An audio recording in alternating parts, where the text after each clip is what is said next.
அவ்வாறு நோக்கினார் எவ்வாறு நானுமே கண்ணாடி முன்னின்று பார்த்து கொண்டேன்.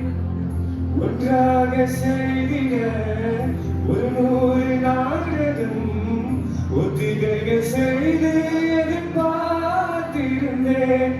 எதிர்பாராமலே அவள் எதிர்பாராமலே அவள் பின்னிருந்து வந்து என்னை பம்பரமை சுழற்றிவிட்டு உலகுண்ட பெருவாயில் என்ற வாயோடு வாய்ப்பதித்தார்.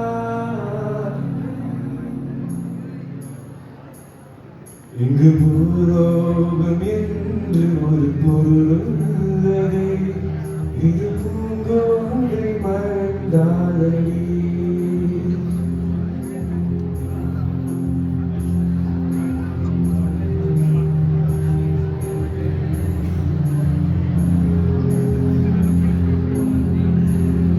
நிறம் காண்கின்றவான் கூட நிஜமல்ல, நிறம் சேர்க்கும் கனா கூட சுகம் அல்ல.